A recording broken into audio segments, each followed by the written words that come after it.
Y por último, tenemos el error de la escasez. Lo que es más escaso es lo más raro. Y a eso que es lo más escaso es donde yo le presto más atención. ¿Qué era lo más escaso en el caso? ¿Qué fue lo que le llamó más la atención? ¿Realmente se dieron cuenta que había una escasez de algo, de algún recurso, y nunca le prestaron atención a nada?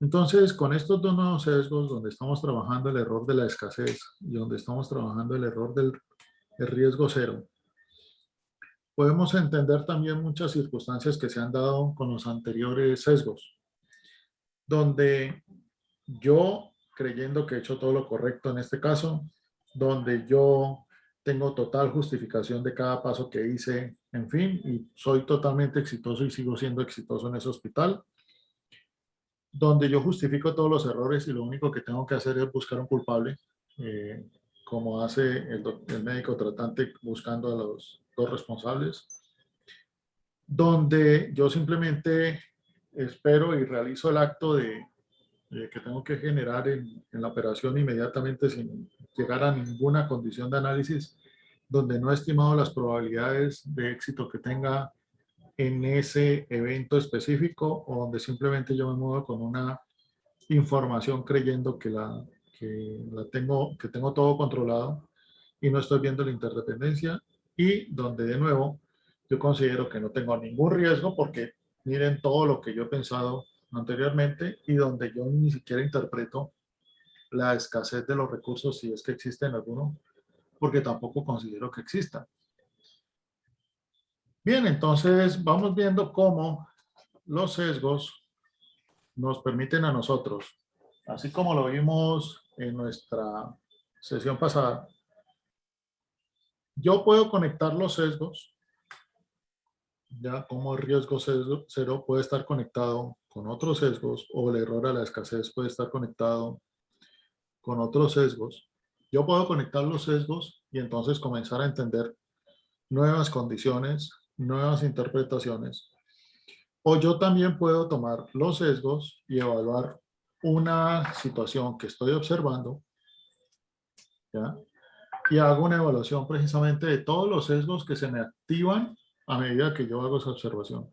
Entonces ya vimos cómo tenemos un evento, que el evento nuestro que estamos evaluando, es nuestro caso, pero que efectivamente lo que estamos haciendo es generando una visión sesgada.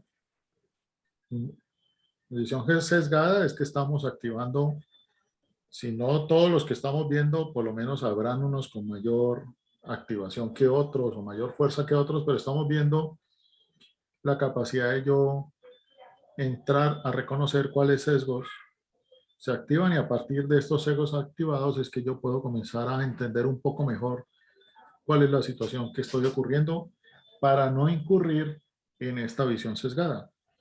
Entonces los sesgos me pueden alertar a mí en una condición a favor, donde realmente yo puedo llegar a entender diferente la condición que estoy observando.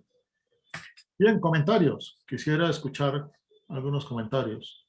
¿Qué opinan sobre este nuevo uso de los sesgos? Bueno,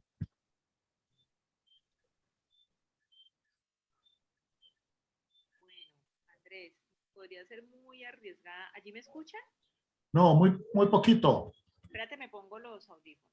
Dame un segundo, que es que estoy en el equipo de mi hijo. Ya. ¿Allí me escuchan mejor? Sí.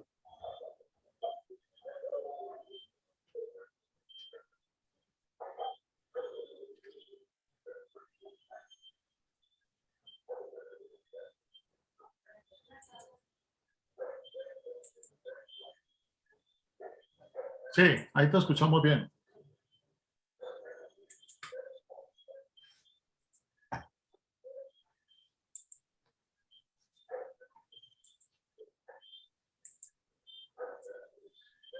No, se cayó la comunicación. Bien, ¿quién más nos quiere aportar? ¿En qué les favorece o no esta interpretación precisamente para evitar visiones sesgadas o interpretaciones de realidad sesgadas?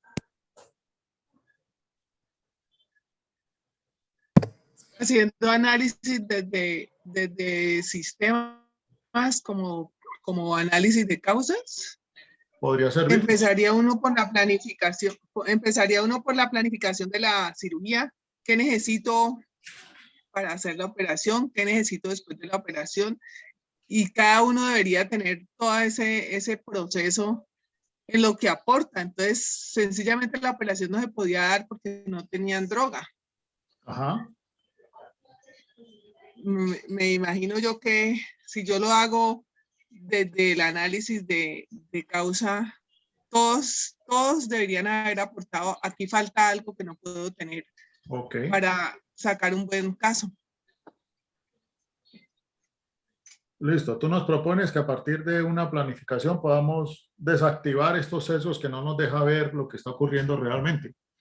Sí, con todas las necesidades para llevar a buen fruto. Ok. Bueno, yo considero que al identificar los sesgos, teniendo en cuenta cada situación, voy a generar una nueva visión que me permita planear el antes, el durante y el después. De hecho, estoy pensando que al uno evitar los sesgos o tener los sesgos para los casos, va a crear nuevos sesgos. Sí. El sesgo de no sesgarse, por ejemplo. Entonces, al no querer sesgarse, uno se vuelve más predictivo, más cauteloso y de pronto planea mucho mejor. Total. Pero también la planeación misma tiene un sesgo, ¿no? O sea, cuando nosotros consideramos que la planificación es la herramienta adecuada o que nos puede permitir llegar a interpretar los sesgos, muchas veces se genera también un sofisma aquí de sesgo, donde alcanzamos a ver una interpretación, pero de nuevo pasamos, como tú dices, a una escala diferente de sesgo. Pero sí, efectivamente nosotros muchas veces lo que estamos haciendo es lo que se llaman los famosos trade-off. O sea, hacemos intercambios de negociación de sesgos. ¿Qué sesgo es el que me beneficia más o qué sesgo es el que me impacta menos? Entonces selecciono aquel sesgo con el cual yo puedo llegar a mejorar esta condición. Que es muy claro tener en cuenta que nosotros siempre vamos a tener visiones sesgadas. En cualquier realidad, en cualquier condición, siempre nos vamos a aproximar a condiciones que están muy condicionadas por los sesgos donde estamos. Bien, gracias Norberto. ¿Quién más nos quiere aportar? Andrés, yo quería hacer un comentario como más desde el operativo, pues desde la persona de planeación, pues y la persona que se encarga de pasar como el sugerido, porque también desde ahí también yo creo que tiene que no quedarse solamente como cumplir con ese trabajo, sino también como ir más allá, estar pendiente de los lead times, si no llegó el producto, entonces prender la alarma, alzar la mano, no llegó, tenía que llegar pasado mañana, no llegó, debe estar sucediendo algo y así mismo como quitarse ese sesgo hasta aquí llego, ya la otra persona tiene que responder por el producto y pues como que se lavan las manos. Claro, es que nosotros tenemos una promesa con la planeación, porque toda planeación es una promesa. Pero se nos olvida, como tú dices, muchas veces estar contrastando contra estas situaciones reales. Y aquí es donde nos haces el llamado de, venga, contraste, mire realmente lo real contra lo planeado que está pasando. Pues más en estos momentos y en estos días que todos los planes casi que están yendo al traste porque pues, las condiciones no están dando, la realidad no está dando. De manera que la planeación aquí tiene un juego muy importante en términos de construir un escenario, pero que todo escenario tiene que estar contrastado permanentemente por esta condición de contraste de la realidad. La otra pregunta es, ¿desde dónde se tiene que aproximar uno para poder tener una mejor realidad? Entonces, aquí es donde muchas organizaciones caen en la realidad a través de informes. Informes que llegan tarde, informes que por muy ajustados, buenos que estén hechos, realmente reflejan una realidad como son los PIG que reflejan realidades de hace 30 días. Informes que se hacen con 24 horas de diferencia y es lo mejor que puede hacer una empresa, o se presentan al día siguiente, pero pues también tenemos que tener en cuenta eso qué significa. Y culturalmente en nuestras organizaciones colocamos dos palabras que pues en el management no deberían ir juntas, pero lo hicimos. Planeación estratégica, que planear es una cosa y estrategia es otra.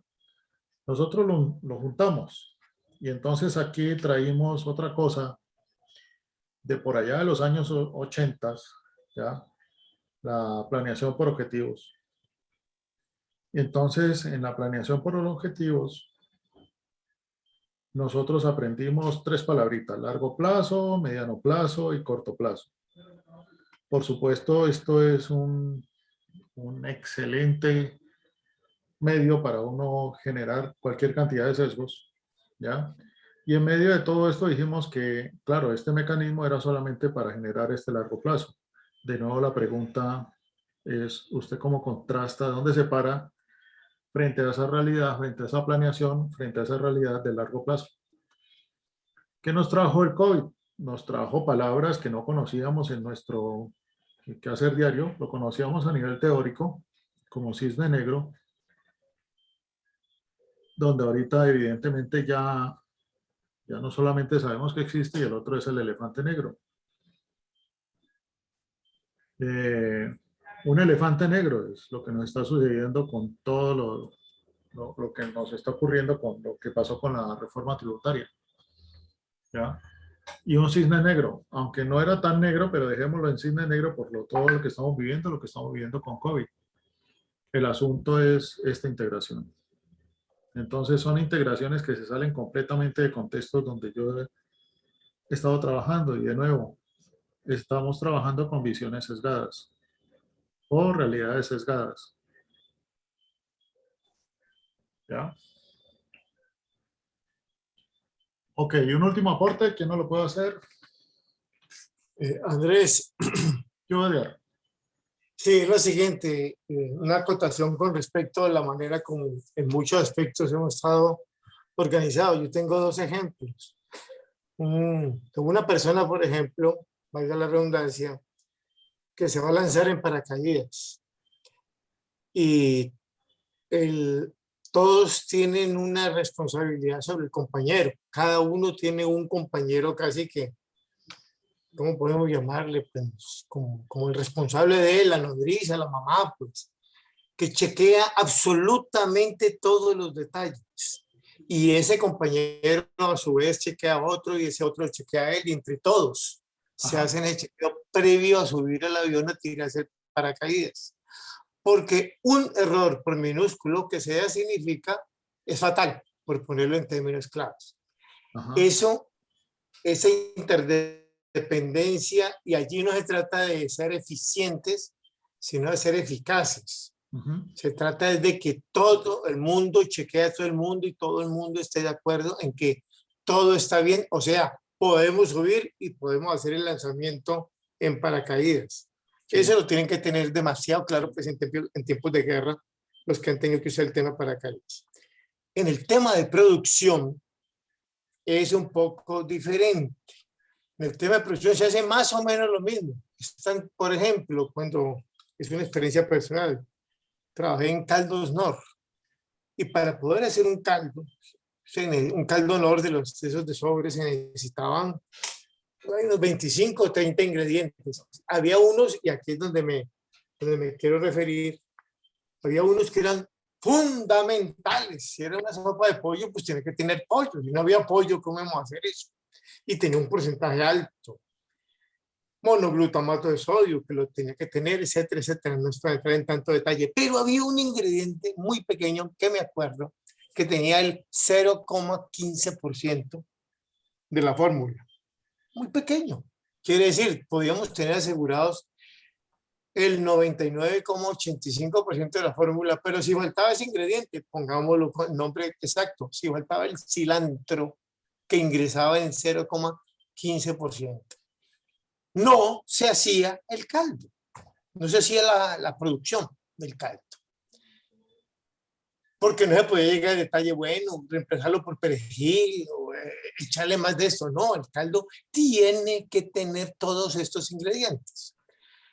La diferencia entre los dos casos es que el primero es de vida o muerte, como en el caso de la caja que no llegó, en el caso del paracaidismo, y en el caso de producción hay eficiencias, entre comillas, que hacen de que si eso no se pudo hacer hoy, puede que se haga pasado mañana, y digamos, tiene efecto en los costos, tiene efecto en los resultados, pero no es como el otro tema, pues de que si un paracaidista no tenía alguna correa bien amarrada, pues se mató el paracaidista.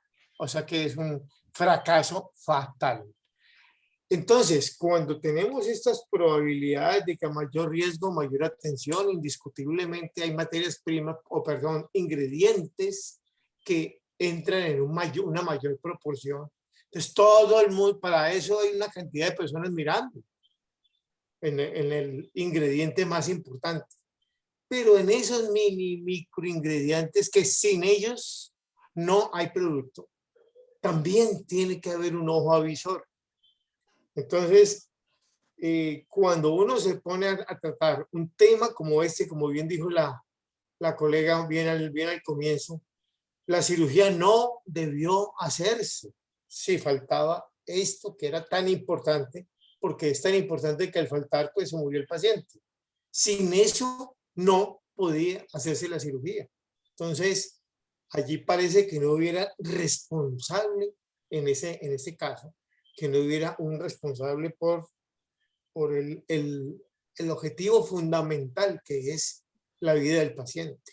Era un comentario que quería hacer. No, pero mira lo interesante, nos has traído con tus experiencias precisamente lo que estábamos hoy, los sesgos nuevos que estábamos mirando. El de riesgo cero, ¿ya? Estábamos mirando riesgo cero, donde solamente le presto atención a lo que tenga más riesgo o donde aceptamos el riesgo. Y en este caso del paracaídas nos sirve para entender que no hay riesgo cero aquí. O sea, lo No que existe. están haciendo todos están es verificando de manera cruzada precisamente para evitar ese error, porque efectivamente están eliminando este sesgo. O sea, no están diciendo que como me lo empacó fulano, yo siempre lo he empacado, en fin. No, están eliminando este sesgo. Es el riesgo cero. O sea, sí hay riesgo y como hay riesgo debemos generar un mecanismo cruzado de verificación. Y en el otro ejemplo que nos traes del mínimo del punto 0.15, mira que es el error a la escasez. Yo le doy presto atención al recurso más escaso, al más raro, a ese le presto toda atención. Y claro, este es el más raro. Y ese más raro activa no caer en este problema, donde realmente yo lo que hago es simplemente no le presto atención al todo, sino solamente a lo pequeñito, a lo poquitico. Pero aquí está muy claro el llamado donde si falta este chiquitico, pues simplemente no se puede hacer la formulación completa.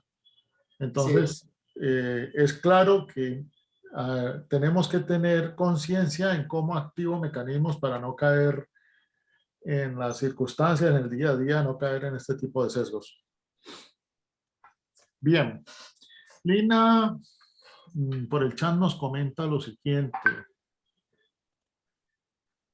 Lina por el chat nos dice, aquí está. Si yo busco integrar más visiones de mis procesos, reduzco el sesgo, abro mi visión a la visión integral donde de diferentes perspectivas, ¿no? Me comí medio mensaje. Yo tengo una pregunta, pero creo que mi audio no está funcionando bien. Y es en cuanto a lo relacionan y el integrar más visiones en nuestra realidad es lo que trae la posibilidad de salir del sesgo relacional. Si yo busco integrar más visiones de mis procesos, reduzco el sesgo, abro mi visión a la visión integral, donde hay diferentes perspectivas, ¿no?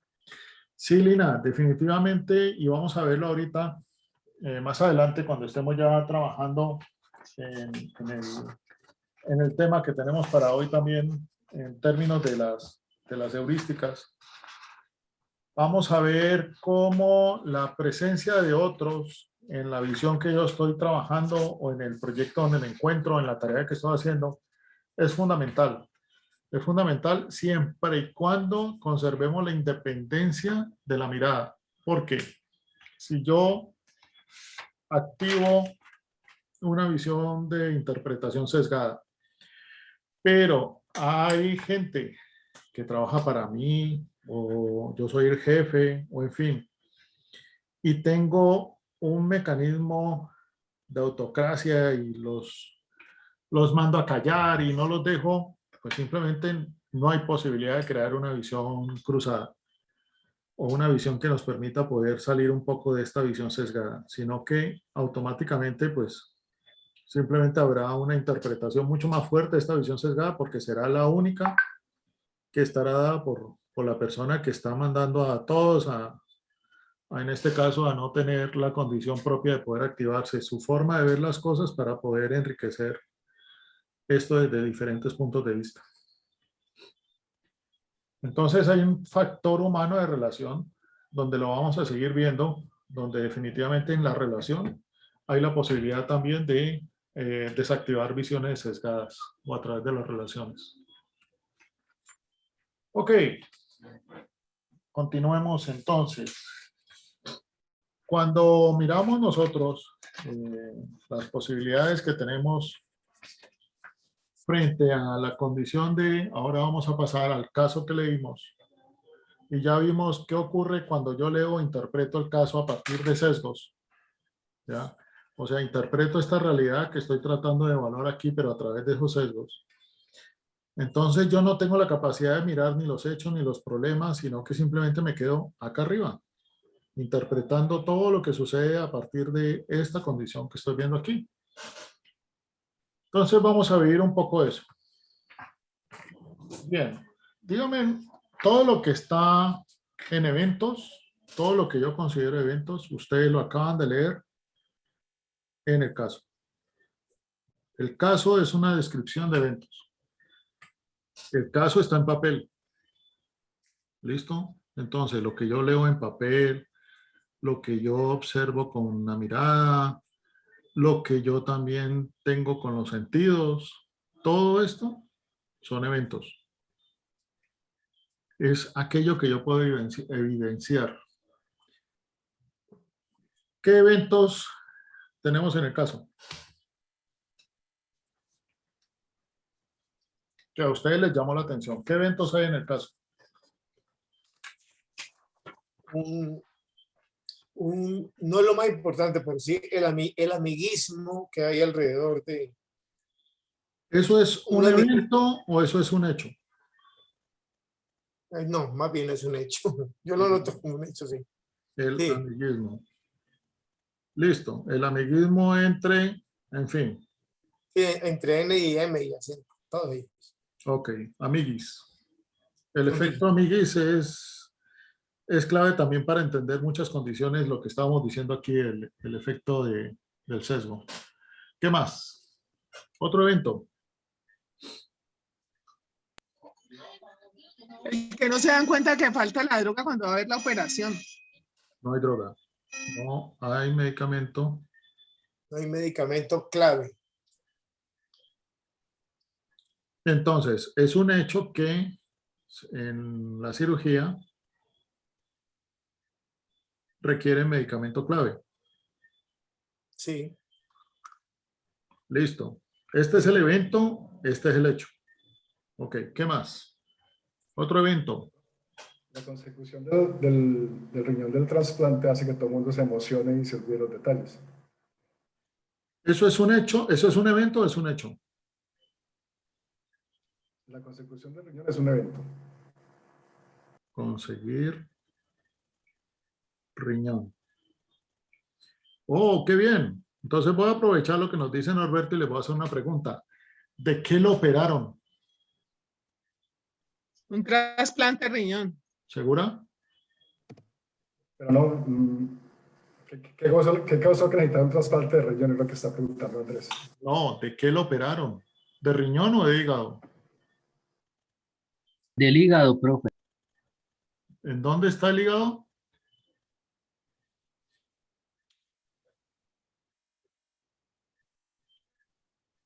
¿En qué parte del caso está el hígado?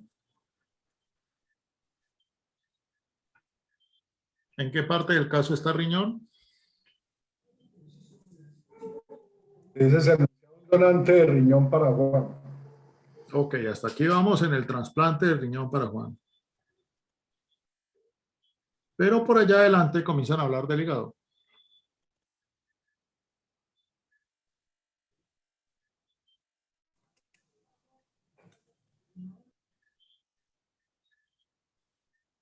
Norbey, ¿lo ubicaste?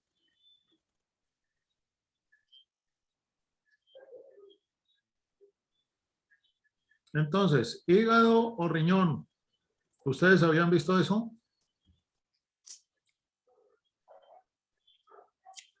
Ni siquiera ahora lo estoy viendo. Sí, en el primer párrafo, digamos que dice que es un riñón, pero más adelante dice que es un hígado.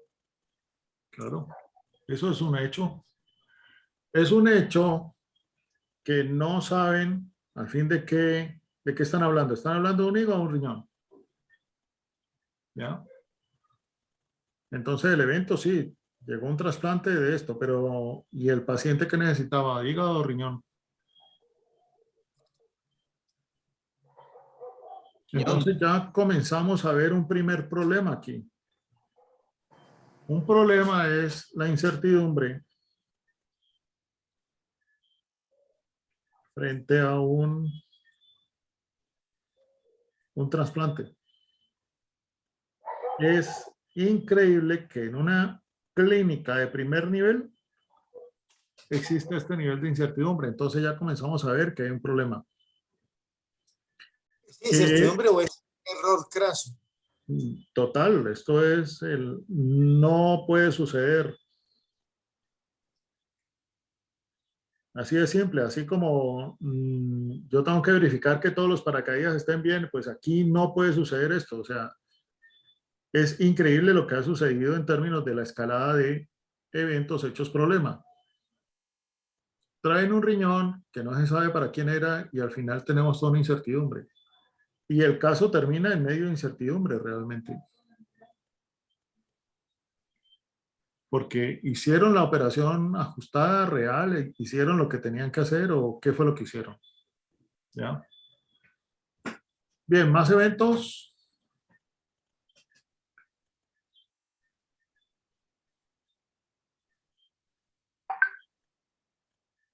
Eso ya es fatal, ya para qué más. Más eventos. Por ejemplo, a este pelado.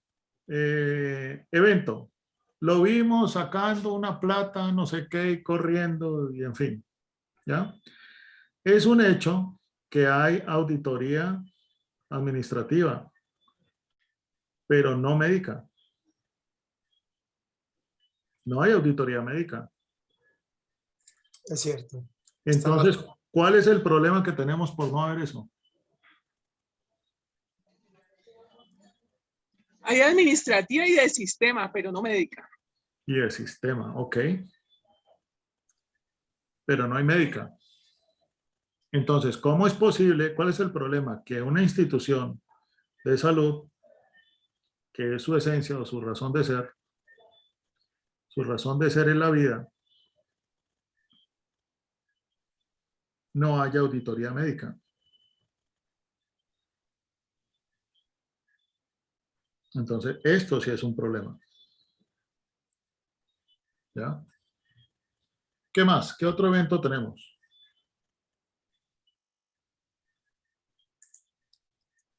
Miren cómo los eventos normalmente en las organizaciones esto es ruido.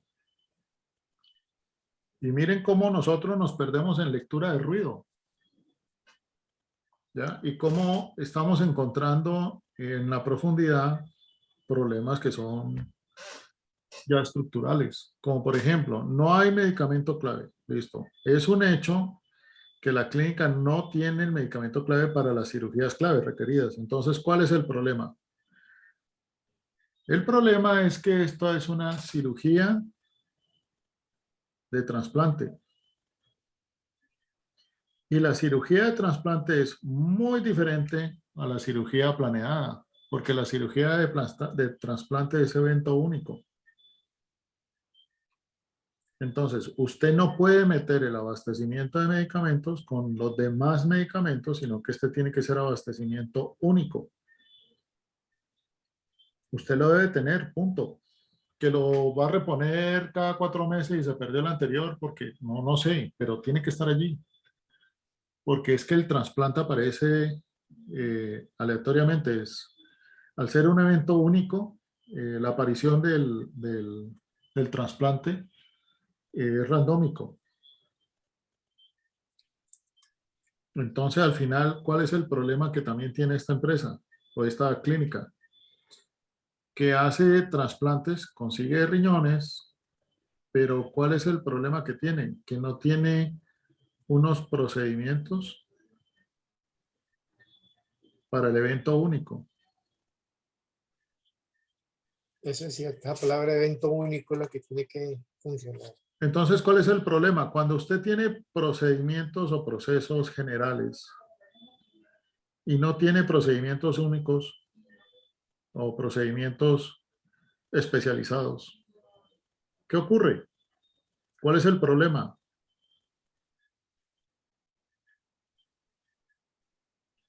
No se distingue. ¿Qué es lo único? ¿Qué es lo que requiere mayor atención? ¿Qué es lo que no puede suceder, no puede fallar? Porque aquí, de esta incertidumbre frente al trasplante, van a generarse otro problema. Por ejemplo, el problema de efectividad con la empresa para los trasplantes. Entonces, ¿qué pasa con esta organización? Pues que se cae la credibilidad en términos de la efectividad de esos trasplantes. Y al caerse la credibilidad, ¿van a tenerla en cuenta para llevarle órganos para trasplantes? ¿Ya? Bien, ¿algo más en los eventos? ¿Qué otro evento tenemos por ahí? Es un evento que vamos a tomar tu amiguismo. ¿Ya? Sí. Entonces, el evento del amiguismo es el evento bajo cumplimiento de procesos de selección. Listo, esto trae el amiguismo. ¿Cuál es el problema de los amiguis? ¿Qué problema me generan los amiguis? Subjetividad, bueno, falta de objetividad. Entonces, es una organización con falta de objetividad en procesos críticos. ¿Ya? No, en procesos críticos no es de amiguismo, es simplemente se tiene que hacer tal tarea, tal cosa, en fin, tiene que ser en tantos segundos, lo que sea, pero cero amiguismos. Ahí no puede estar cruzado ese tipo de relación. Andrés, me llamó la atención que en 2 ocasiones, quizá 3, había uno de ellos que decía que no, siempre nombraba que Carlos tenía muchos posgrados. O sea, pareciera que el hecho de tener muchos posgrados, el hecho de hablar varios idiomas y demás, lo exoneraba de cumplir sus funciones. Listo, Pues, en un evento llega alguien o aparece alguien con muchos posgrados. Entonces, es un hecho que tienen, ¿qué es lo que tendrán ellos? O sea, los muchos posgrados que genera. Genera una distorsión entre capacidades, habilidades para el cargo. Competencia. ¿Cómo? Competencia. Competencias. competencias, sí, sí. Listo, entonces, ¿cuál es el problema cuando tenemos personas en una organización que usted no ha verificado esas competencias?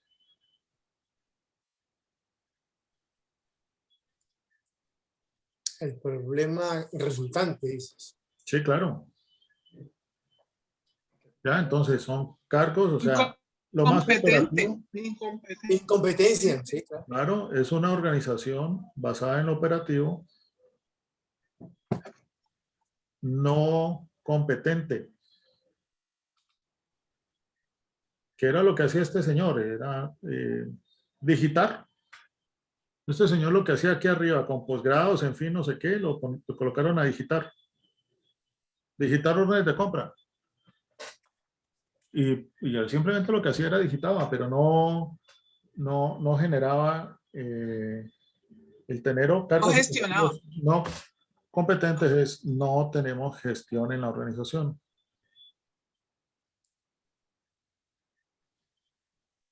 Ok.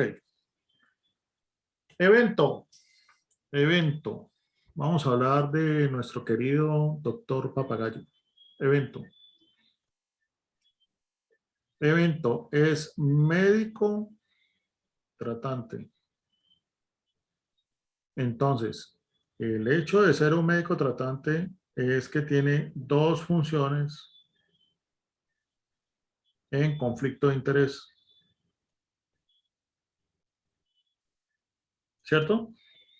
¿Cuál es el problema que existan funciones en conflicto de interés para la organización?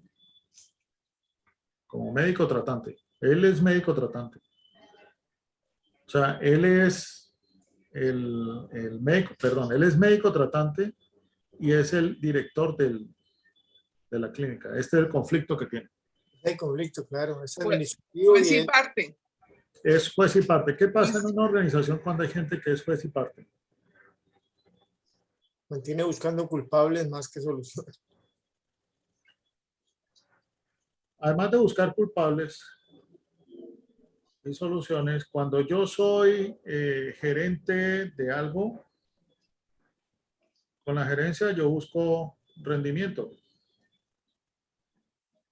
Con la salud yo busco vida. Esa es Y la tensión natural entre calidad y cantidad. claro, y aquí entra en conflicto los dos principios. ¿Ya? Entonces una organización que permanece en una administración en conflicto no tiene la claridad para poder determinar qué es lo conveniente y qué no. Veamos otro evento.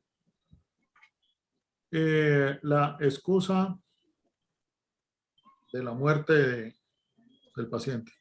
Uf, ¿Ya? No aguantó. Entonces, es un hecho, o sea, es un hecho que la muerte del paciente, ¿qué puedo decir aquí como hecho? Frente a esta excusa. Es un hecho que la excusa no Es culpa corresponde. del paciente. es malpraxis médica. No Pero no, corresponde.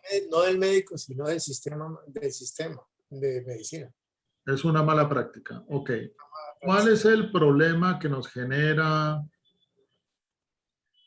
El problema que nos genera generar no solamente estas excusas, entonces tenemos aquí el límite ético, pero tenemos un límite legal. Se cruza, o sea, es una organización que cruza completamente los límites. Las líneas rojas. Y miren ustedes cómo esta organización está en riesgo. ¿Y por qué está en riesgo? Porque frente a un conflicto legal, simplemente ¿qué le puede ocurrir a este hospital? Pues lo pierde todo. ¿Ya? Ok, entonces ahora hagamos el contraste. Miren ustedes todos estos problemas que acabamos de comentar. Para ustedes, de estos problemas, ¿cuál sería el más importante?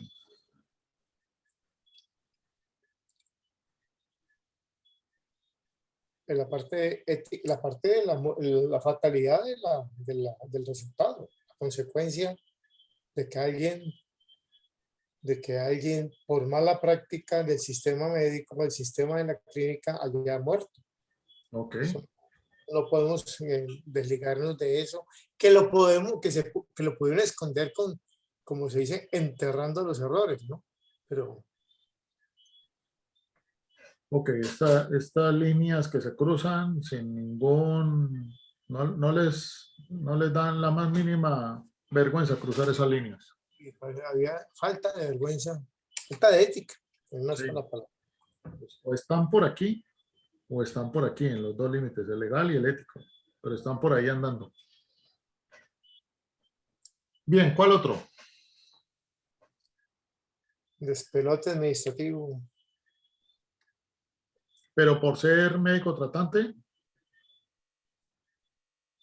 No, no, pero es que esa dualidad entre ser médico tratante y a su vez ser gerente de la clínica se vive permanentemente en el mundo de la salud. ajá, Entonces, allí lo que hay que es definir claramente hacia qué lado me tensiono. Si es a sacar 10 pacientes en una hora o a darle buen tratamiento. Sí, es que eso está permanentemente en todas las EPS. y es un sistema que normalmente favorece el rendimiento, La cantidad, ¿ya? la cantidad, la cobertura, entonces sacan a la gente con un ibuprofeno y la persona muere allá afuera. Sí, claro. Ok, ¿cuál otro problema podríamos decir que es clave en este caso?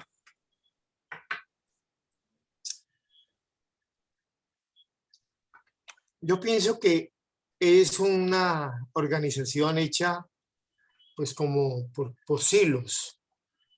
A cada uno le interesa. Yo puse la orden de compra. El problema es de compras. A mí me llegó esto, pero es que eso está escaso y yo le dije a fulano, cada uno está sacando la culpa, está sacando la responsabilidad. Ajá.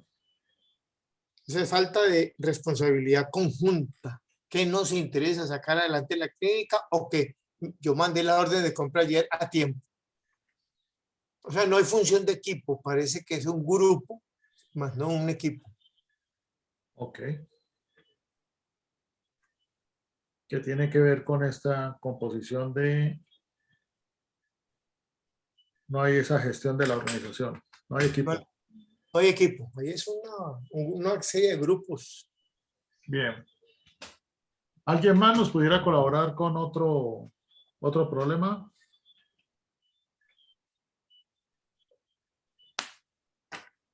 Yo voy a colocar este. El evento único. Que eso tiene que ver con sesgos que hemos visto, ¿no? Tratamos de meter todo en el mismo saco, sumamos todo peras y manzanas o simplemente no distinguimos qué es lo especial que se puede hacer con cada uno de los casos, en fin. Pero aquí la organización no tiene una composición completamente independiente de lo que está ocurriendo y esto afecta totalmente la operatividad. Pero definitivamente en términos de la gestión, miren la estructura que mantienen. O sea, están fregados por el lado de gestión y están fregados por el lado del abastecimiento. Y definitivamente caerán en problemas muy críticos de credibilidad, en fin, todo lo demás, con sus abastecedores de órganos para cirugía. Al estar en una falta de credibilidad, al estar en una posible límite legal y continuar sin organizar este evento único, pues simplemente el caso termina en más de lo mismo. Solamente termina diciendo quiénes son los culpables, pero no termina generando este tipo de análisis. Entonces, cuando nosotros estamos en estas condiciones, o sea, cuando tenemos esta posibilidad de poder aplicar esta herramienta, con esta herramienta yo salgo de aquí, ¿ya? De los eventos, y hago claridad en que todo lo que yo veo, leo, percibo, en fin, son eventos. ¿Ya? Cuando pregunto, por ejemplo, ¿cuáles son los problemas? En este caso, En otros escenarios me contestan la muerte de Juan. Miren ustedes cómo eso es un evento, la muerte de Juan. Pero cuando yo comienzo a indagar problemas, o sea, cuando yo ya salgo de estar solamente en esta superficie, ya, yo no vuelvo y contesto. ¿Cuál es el problema? Otra cosa que es simplemente lo mismo. Entonces, al no tener condición de poder estructurar algo diferente, vuelvo y retorno a lo mismo. Bien, voy a necesitar 5 minuticos para volver a activar el teléfono y volver a tener imagen para poderles presentar. ¿Listo? Entonces aprovechémoslo para tomar agua, café, mientras yo arreglo acá. Sí. Ok, profe. Ok.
Nosotros, un segundo.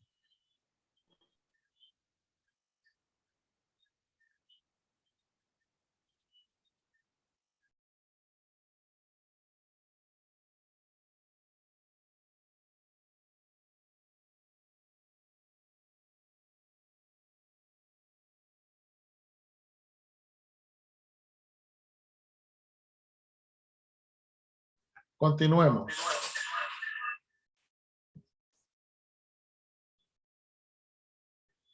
Entonces les decía cómo nosotros salimos o tenemos la oportunidad de salir de esta mirada única de los eventos. En la medida que yo pueda entender que tengo la posibilidad de comenzar a navegar hacia la profundidad, por eso se llama esto el iceberg de las ideas. Y precisamente cumple ese principio. El principio del iceberg de las ideas cumple la característica que nosotros nada más vemos una parte visible, pero que hay un 80% escondido. Y esa promesa de ese 80% escondido es de alto volumen. O sea, es mucho mayor. Es muchísimo más grande lo que hay escondido, lo que no vemos, a lo que yo realmente estoy viendo. Entonces, cuando yo tengo una situación o un problema o trato de aproximarme a ese problema, normalmente tengo que tener la capacidad de poder salir de este nivel donde yo normalmente caracterizo o miro los eventos y poder entender que hay algo mucho más grande que está escondido. Y a medida que vamos bajando, pues nos vamos encontrando con esa condición. Miren ustedes cómo gráficamente se puede ver aquí en esta interpretación cómo comenzamos con una serie de eventos. ¿Ya? Aquí están descritos. Pero miren que estos eventos son pequeñitos en comparación a todo lo que estamos encontrando en términos de problemas. Y pues esta es la capacidad que tiene esta sencilla herramienta. Y lo confirmo como sencilla herramienta. Porque el proceso igualmente es muy básico o sencillo, o es muy alcanzable en términos de poderlo participar con otras personas. Lo primero que se requiere es, de nuevo, ustedes tomaron el caso, yo les dije, lean el caso.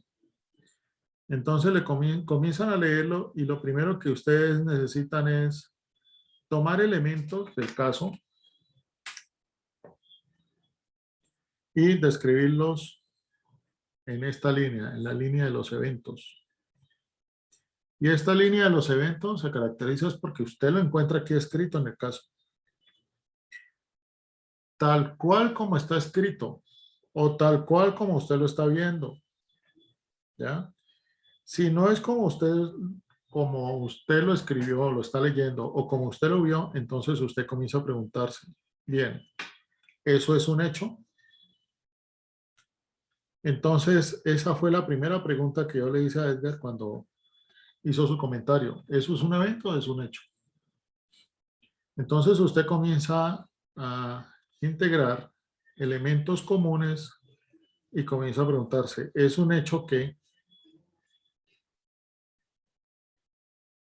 Y entonces usted comienza a determinar hechos. Otra condición, ¿es un hecho que? Y usted saca otro hecho. Y miren cómo yo voy integrando elementos que están en la narración o que están en la presentación y de aquí voy determinando hechos. Es un hecho que en esta organización tal cosa, es un hecho que, y así voy determinando cuáles son los componentes de hecho. Pero automáticamente también comienzo a trabajar y me hago la pregunta, este hecho o esta combinación de hechos, ¿qué problema me traen? Entonces ya comienzo a determinar los reales profundos que tiene el evento, la situación que yo estoy analizando. ¿Ya? Comienzo a combinar los hechos con un problema. Y de esa manera yo ya comienzo a determinar cuál es el problema. No voy a tocar en esta sesión este punto de aquí, porque aquí tenemos los modelos mentales. Eso lo haremos en la próxima sesión. Pero lo que sí voy a comentar ahora a continuación es todo lo que tenemos de posibilidades de poder entender un poco por qué nosotros observamos los eventos, ¿ya? Y en los eventos nosotros tenemos sesgos para observarlos, que ya es lo que hemos estado analizando, ¿ya? Pero en el otro caso tenemos también heurísticas.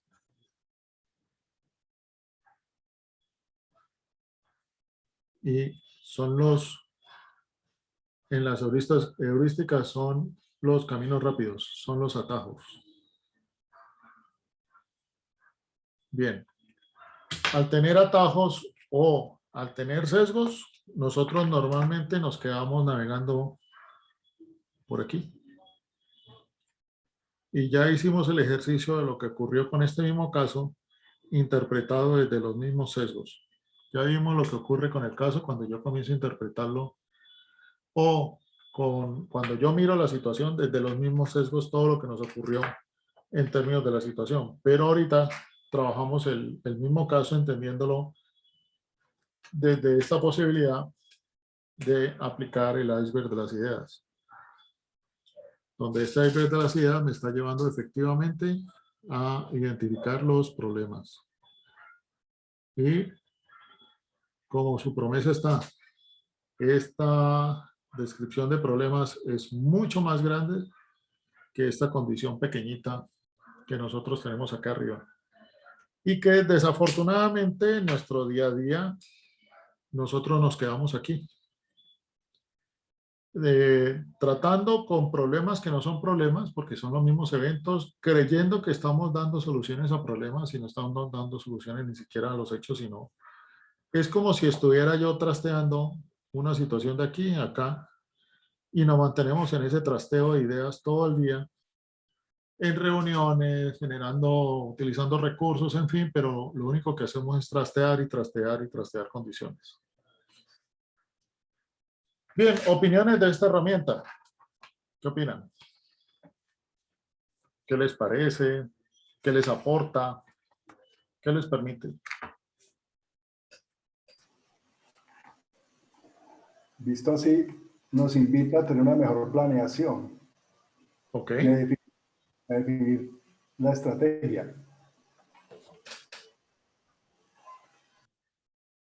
¿Por qué crees que con una mejor planeación y definir una estrategia es una buena condición precisamente para no caer en problemas? Si hacemos una buena planeación teniendo en cuenta todo lo que nos pueda pasar hacia adelante, cómo afrontar los problemas, vamos a pasar de apagar incendios a crear soluciones estructurales. Ok.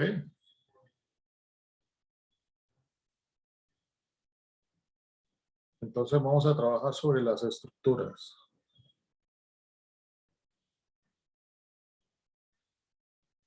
Y en la medida que fortalezcamos estas estructuras, pues precisamente nosotros, al fortalecer estructuras, pues vamos a evitar estar navegando precisamente por acá adentro. Y esa es una condición real que lo que tenemos que evitar es precisamente llegar a estas aguas profundas que simplemente son mega icebergs que no permiten ver lo que hay por acá abajo y solamente estamos aquí arribita apagando incendios. Bien, ¿alguna otra opinión?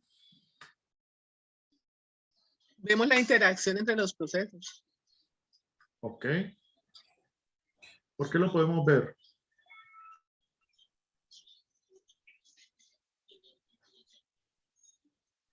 Porque vemos todas las necesidades del caso, de lo que requiero. Lo que requiero. Lo que requiero es más evidente. Ok. Y en la forma en que yo mire lo que requiero, pues simplemente puedo distribuir o conocer mejor qué recursos son necesarios, poderlos distribuir mejor, poderlos asignar mejor y poderlos controlar. Ok. ¿Alguna última opinión?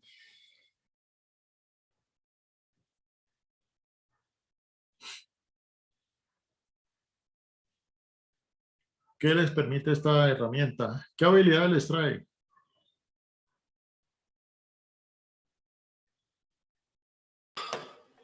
Observación. ¿Te permite observar mejor? Y yo creo que también, Andrés, ahí, cuando uno hace las conexiones, también nos ayuda a cuestionarnos si de pronto está algo por fuera como el proceso. Ok, mejores cuestionamientos. ¿Qué hay por fuera de los procesos?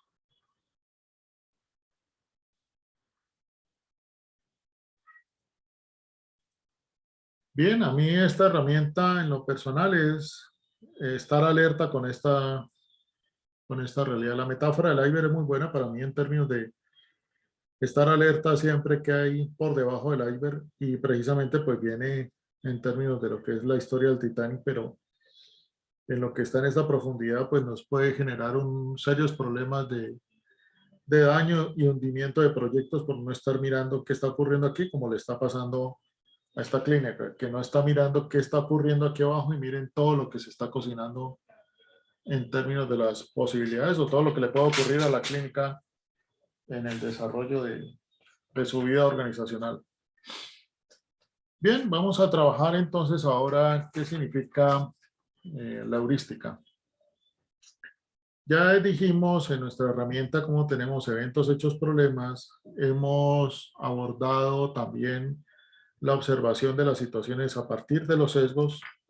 Les reitero mi solicitud para que lean despacio los dos sesgos que les compartí hoy. ¿Ya? Pero vamos a irnos a otra interpretación con la cual nosotros miramos la realidad, que es precisamente con la heurística. La heurística son normas cognitivas, son atajos mentales que son normalmente utilizados para tomar decisiones, juicios, y esto lo hacemos todos los días. Nosotros todos los días estamos caminando en medio de atajos de una manera absurda, pero no nos damos cuenta, ¿ya? Porque resulta que la racionalidad como tal es muy costosa para la mente. No solamente es costosa para la mente en términos de recursos, en términos de energía, en términos de tiempo, sino en términos de los contextos nuestros, cómo se mueven en el día a día. Y al moverse permanentemente estos contextos, pues nos está trayendo, si yo fuera totalmente racional, la imposibilidad de poder responder a todo lo que suceda en términos racionales debido a esa exigencia tan compleja que trae estar en estado racional como tal permanentemente. Entonces los atajos también son automatismos de la mente para tomar decisiones instantáneas, decisiones automáticas. Pero resulta que muchas de esas decisiones automáticas que nosotros tomamos aquí o que nosotros creemos que son las mejores decisiones nos traen serios problemas. Nos traen decisiones peligrosas, decisiones que no tenemos en cuenta porque estas decisiones o estos atajos o estos caminos no somos conscientes de ellos, no son evidentes. Así como yo reacciono con los sesgos de manera automática, y aquí ya llevamos 3 sesiones de ejercicio de, bueno, cómo le prestamos atención a la existencia de los sesgos. También en términos de la heurística, yo tengo que tener la capacidad o la habilidad de ser consciente cuando estoy tomando caminos heurísticos, atajos para la toma de decisiones. ¿Y qué ocurre con esa heurística, con esos atajos? Pues que crean una mente. O de tanto nosotros repetir los atajos, es un cerebro básico, que simplemente es lo que llamamos también el cerebro ascendente. Es un cerebro que toma esos atajos permanentemente, y esa mente heurística de tanto andar con esos atajos, pues simplemente genera un pensamiento inexacto que no es racional, pero es un cerebro básico, es un cerebro con el cual operamos. Y nosotros culturalmente no nos gusta esta palabrita, porque culturalmente en Occidente nos han pedido a través de la racionalidad precisamente esto, evitar completamente la inexactitud. Entre otras, nosotros tenemos un llamado permanente al profesionalismo, y el profesionalismo tiene que ver con con evitar esta inexactitud, y sobre todo con valorar mucho los contextos cuantitativos. De aquí hemos dicho permanentemente cómo tenemos palabras en el management o frases en el management que lo reflejan. Lo que no se mide no se controla.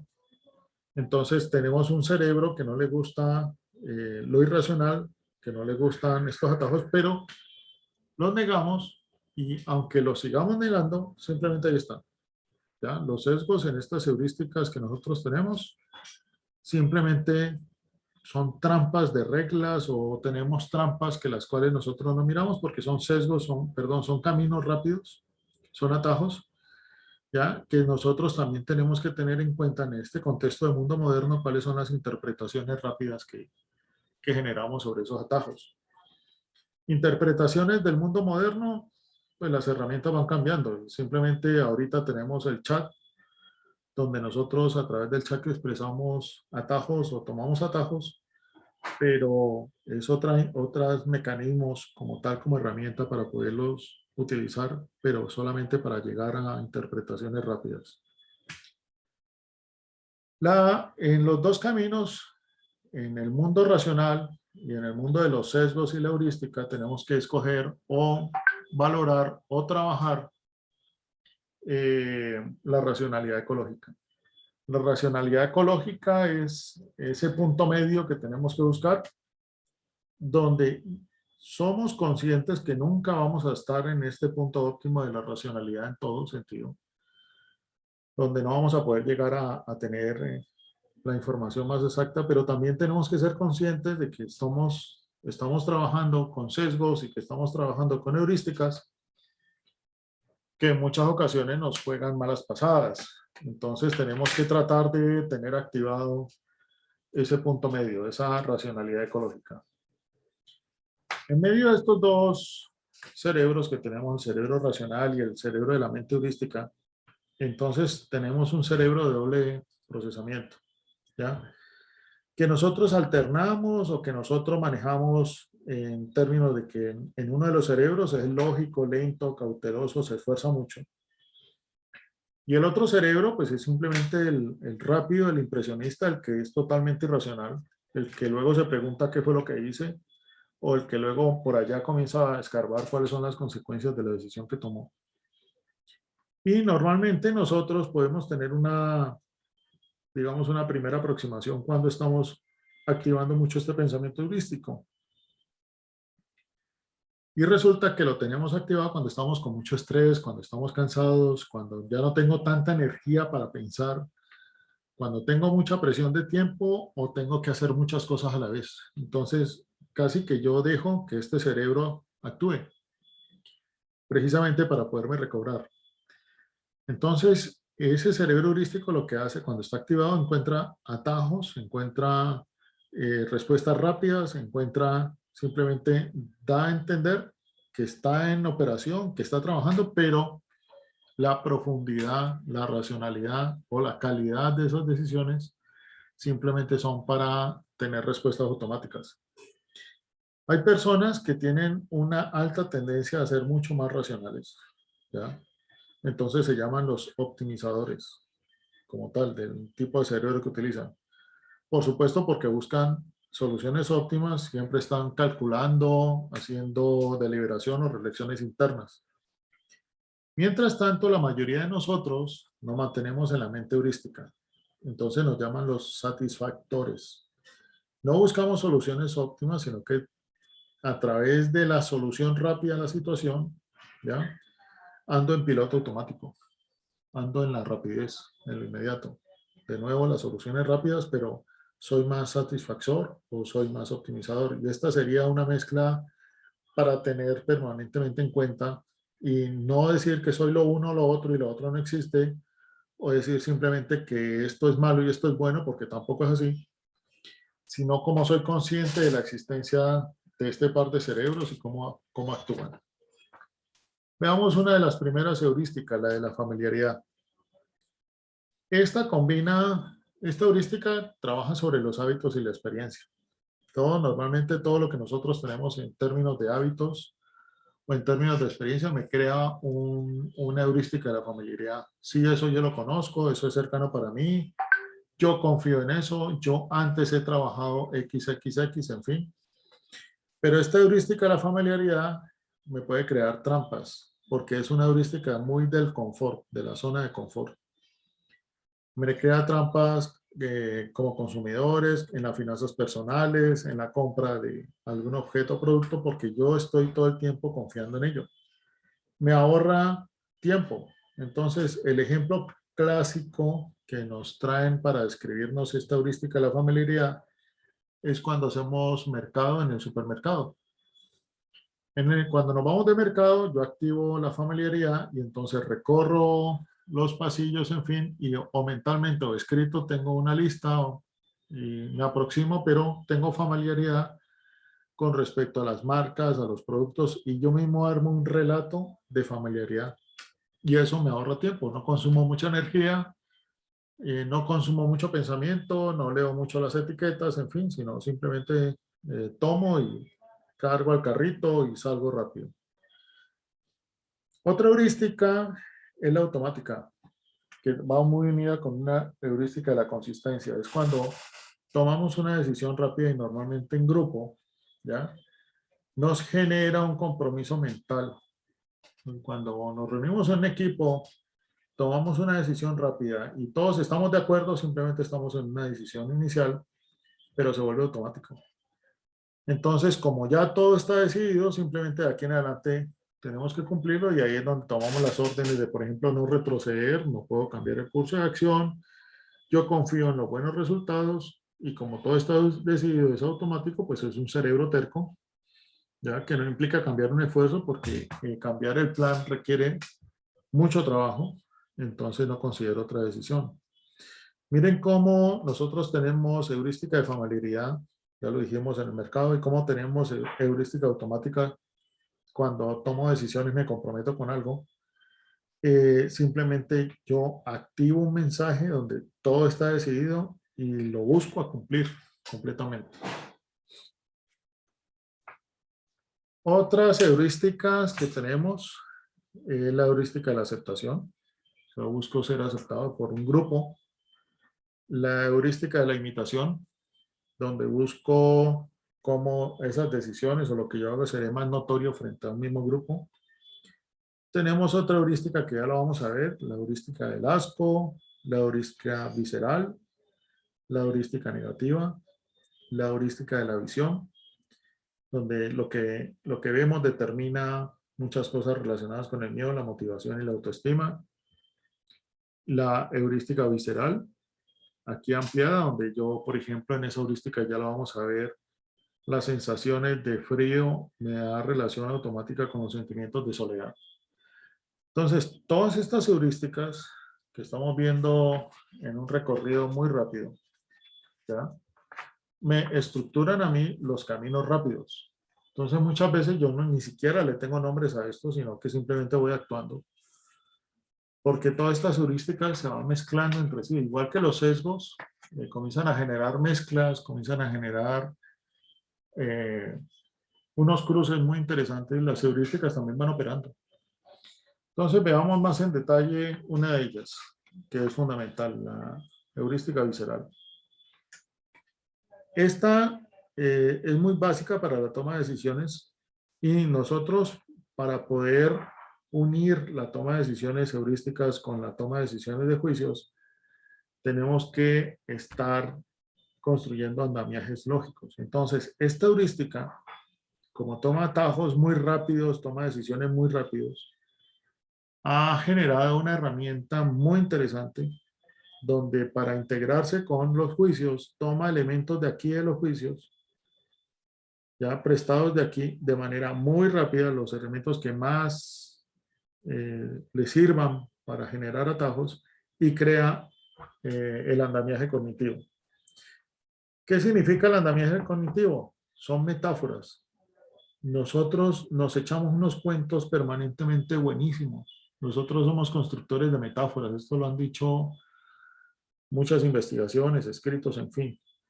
Nosotros permanentemente nos echamos cuentos a todo lo que está ocurriendo. Entonces somos muy metafóricos.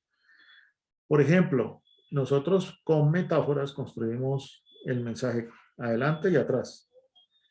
Adelante siempre lo relacionamos con el futuro, el progreso, el avance. Y atrás yo lo relaciono con el pasado o con lo retrógrado. Entonces es así como tenemos ya unas primeras metáforas que nos va diciendo dónde estoy parado con respecto a esa, a esta heurística visceral. Otra metáfora que he construido con la heurística visceral es el arriba y abajo, ¿ya? Y esto lo aplico muy de moda por estos días en términos de la clase social. Y por supuesto, en términos de la clase social, pues ahí tenemos cercano todo el pensamiento político. O el arriba y abajo lo relaciono rápidamente con todo lo que es religión, bien o mal, cielo o infierno. Y estas metáforas también me han permitido, adelante, atrás, arriba, abajo, poder trabajar más el andamiaje cognitivo, o sea, las razones por las cuales yo integro estos dos cerebros. Entonces llega un momento en que la heurística arranca con unas metáforas, pero resulta que ahora esas metáforas comienzan a construir lo que está ocurriendo también alrededor de mi andamiaje cognitivo. Por ejemplo, trabaja mucho sobre lo que es la complejidad. Entonces, cuando yo ya tengo integradas metáforas de adelante, atrás, arriba, abajo, en fin, comienzo a trabajar de símbolos complejos relacionados con el tejido social, ¿ya? O en contextos, arriba, abajo, adelante, atrás, en un contexto, lo utilizamos para el clima. Con respecto al clima, la metáfora es con el frío, mucha soledad, rechazo, desconexión. Pero con respecto al calor corporal, lo tenemos asociado a la seguridad, al confort, a la cercanía con otros. Entonces las metáforas también me permiten a mí comenzar a ensamblar complejidades, ¿ya? También tenemos entonces que en estas metáforas tenemos con respecto al frío y al calor otras metáforas que nos acompañan en el aseo y la limpieza. El aseo y la limpieza es para evitar contaminación, pero esto fue originalmente. O sea, nosotros las metáforas, hay que entender que las metáforas las traemos desde el comienzo de la humanidad. Con esto nosotros comenzamos a relacionarnos con el entorno, con esto fue que comenzamos a caminar por toda África hasta, en fin. Pero el arriba, abajo, adelante y atrás me ha servido también con la limpieza para entender que la limpieza puede ser pureza y fue interpretado dentro de la religión para la pureza moral. Miren ustedes cómo vamos construyendo estas complejidades y aquí viene la otra metáfora que es abrir los ojos. El muñequito no está hecho así adrede, sino que significa eso. Primero abro un ojo, pero miren ustedes que estoy abriendo el ojo que yo requiero abrir, el ojo de la derecha, donde en ese ojo de la derecha yo trabajo mucho con la heurística, pero también necesito abrir el otro ojo, que con ese otro ojo abro lo racional. Entonces esto me va a permitir un andamiaje cognitivo donde yo, con la metáfora, por ejemplo, el del aseo y la limpieza, yo también entiendo que la limpieza es pureza moral. Ok. Pero que la suciedad es el asco. Pero también yo lo puedo llevar a la suciedad ética. O sea, algo muy turbio, algo que no es ético. A esto le llaman el efecto Macbeth, ¿ya? Y ese efecto Macbeth es lavarse la mano de manera compulsiva. Y eso tiene que ver con un efecto de tener limpieza de conciencia, de quitar alguna turbiedad. Y por supuesto, todo esto va a alimentar todo lo que corresponde a las supersticiones y a las creencias que tenemos. Estas supersticiones y creencias van a alimentar la heurística, van a alimentar los atajos, y entonces nosotros permanentemente estamos haciendo un ciclo por este lado que es abrir este ojito.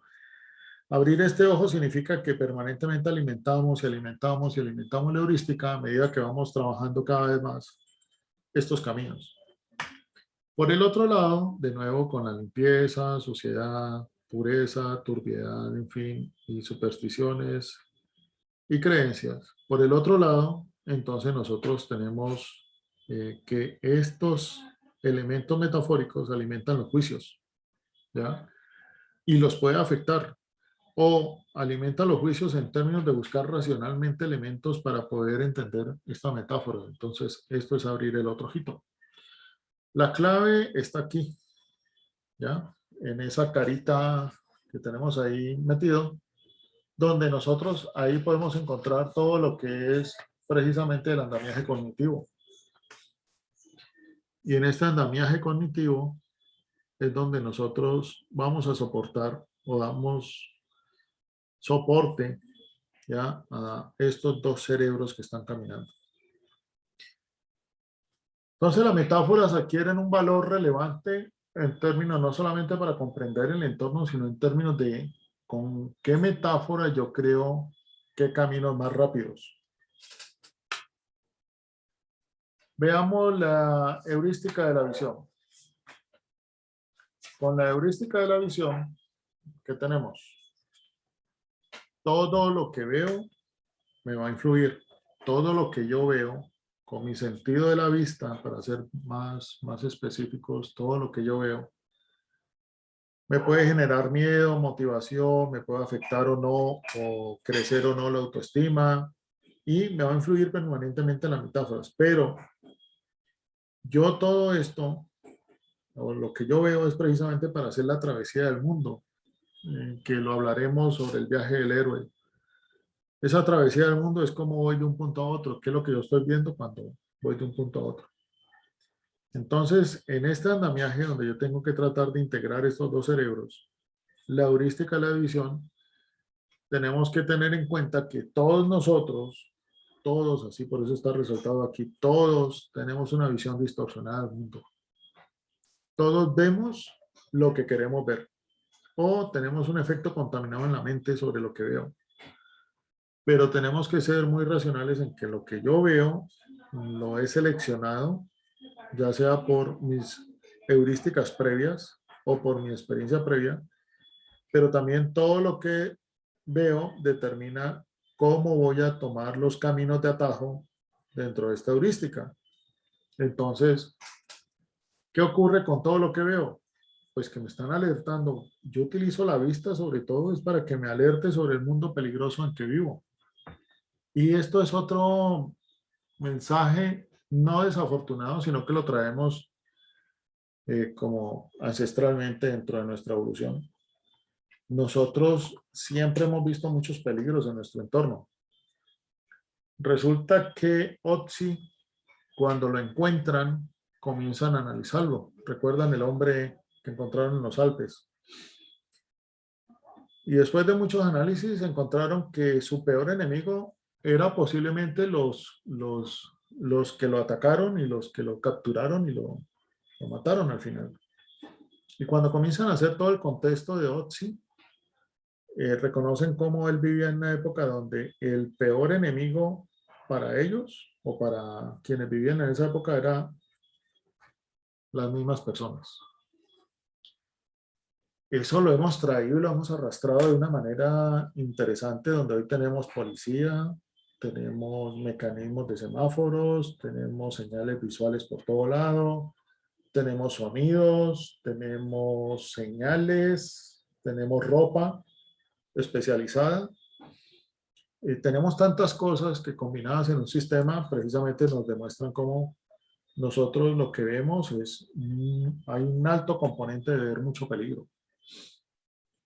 Miren, por ejemplo, en una pregunta que hice precisamente a una persona cercana sobre qué es lo que ve sobre el COVID-19. Entonces le trazo una línea donde digo, ¿qué veía usted antes y qué vio después del COVID-19? Entonces, antes, en términos de qué es lo que tenía confianza con el entorno, pero que tenía la posibilidad de ir en un inicio de la casa, al final de la tarde, llegaba muy alegre con su familia. O tenía la oportunidad de organizar su casa y salir y poderse ver en términos con otras personas o no, pero era muy familiar este contexto. O podía compartir con toda su familia, madres, hermanas, en fin, y hablar de lo cotidiano, estresarse, pero por las situaciones de vida, y no se encontraban con distancias. También no encontraba dificultad en los vínculos, en lo nuevo. Y al preguntarle, ok, este era su mundo antes, ahora cuando le pregunto, ¿qué está viendo en el mundo COVID? Me responde, lo veo solo como un autocuidado, no es amenazante, el entorno no es amenazante, significa simplemente precaución, significa reuniones pero pequeñas, significa distanciado de la familia pero sin problema de poderse cubrir y no ir a la empresa. Pero cuando le pregunto, ok, ¿y qué ocurre acá después de esa interpretación del mundo COVID? ¿Qué ocurre acá en la profundidad? ¿Qué es lo que ocurre? ¿Qué es lo que está pasando con usted ahorita ya inmerso en este mundo COVID?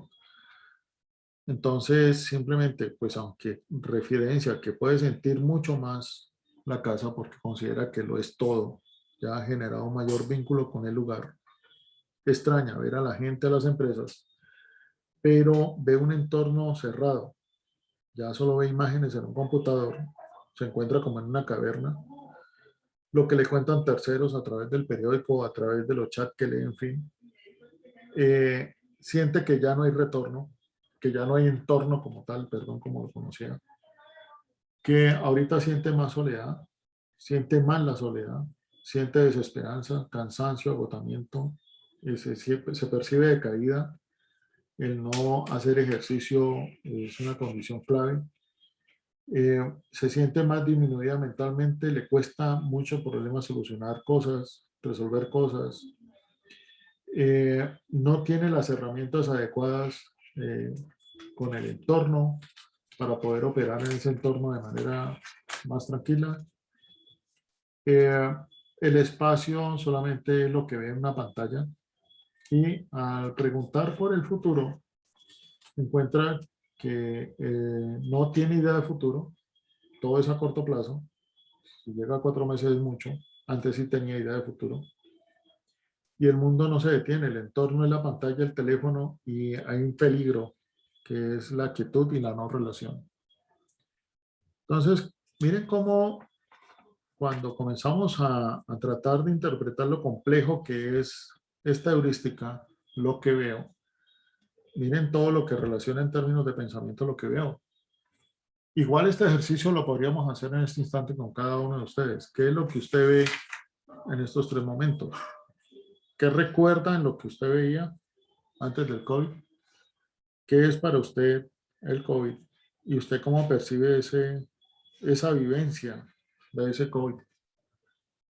Y la interpretación, o sea, que hay interpretaciones muy profundas de lo que puede ser, no solamente emocionales, sino las interpretaciones mentales de lo que puede ser para una persona estos 3 momentos a partir de lo que vi.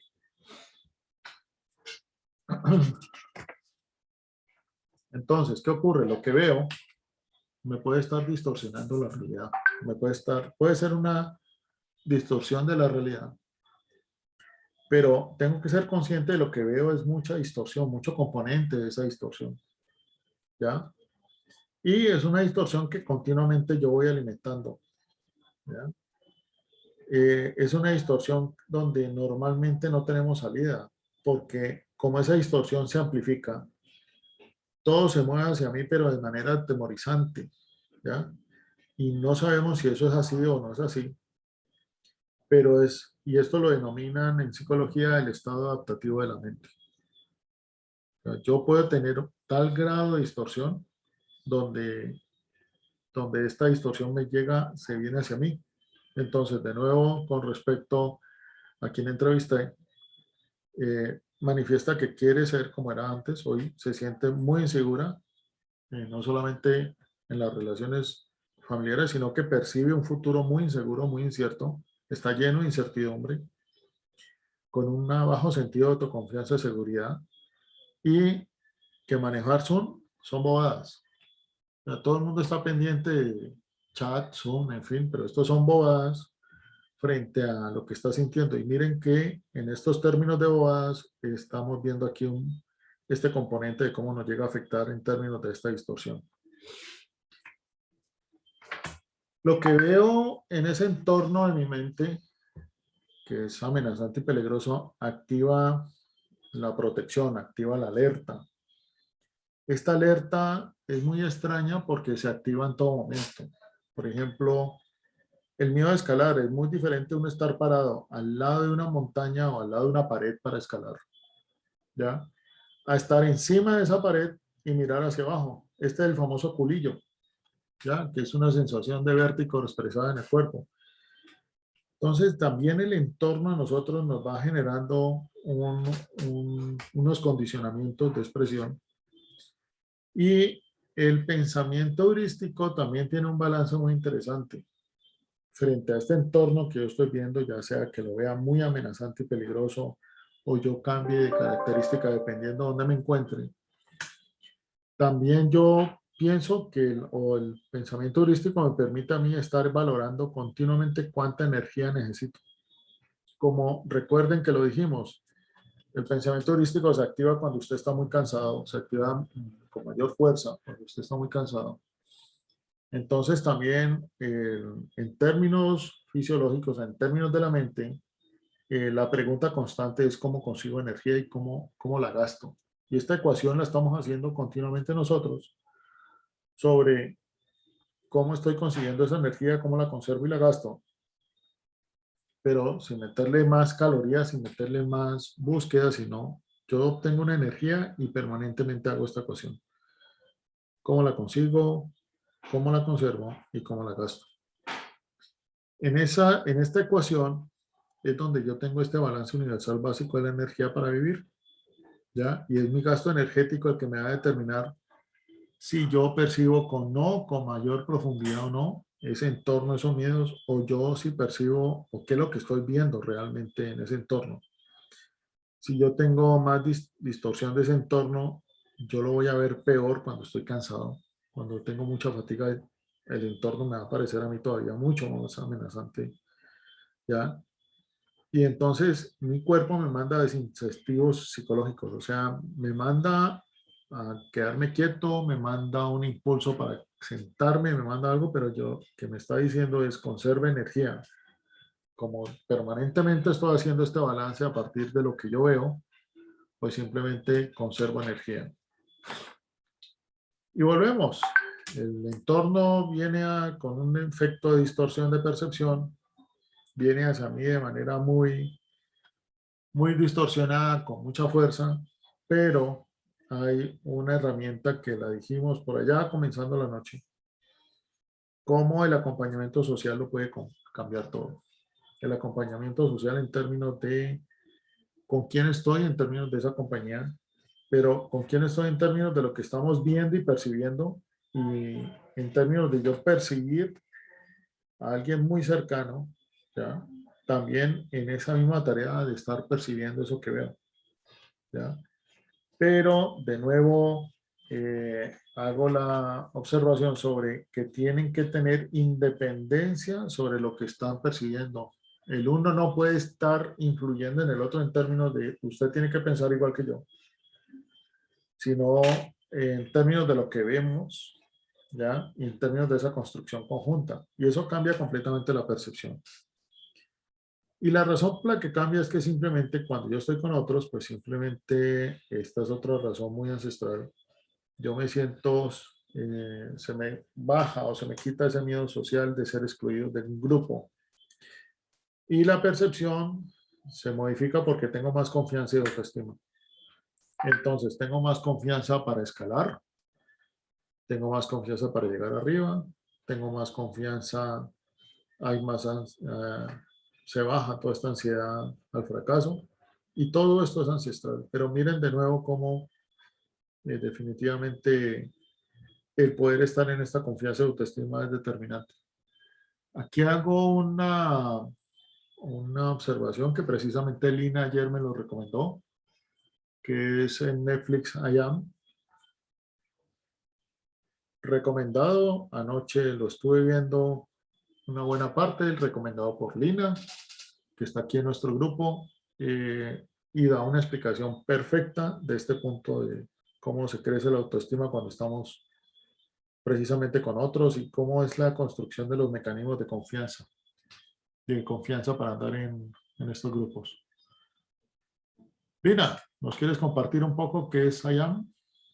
¿Allí me están escuchando? Sí, Bueno, no, son demasiadas cosas, Andrés, qué voltaje, pero a ver, para mí, I am, y por eso lo recomendé y se lo recomiendo a todos, me dio la respuesta a una pregunta de la cual estamos girando hoy alrededor. ¿Sí? Yo quiero, antes de irme a I am, recoger un poquito de lo que ha dicho Andrés con el atrás, el adelante, el arriba, el abajo, el frío, el calor, la limpieza y la suciedad, que creo que son elementos muy importantes para que nosotros empecemos a mirar cómo, porque siempre la pregunta que me está girando en la cabeza cuando Andrés habla de los sesgos, habla de la heurística, de la visión y de todo esto es cómo corregir, cómo componer, cómo, ¿cierto? Cómo corregir esa distorsión que uno tiene.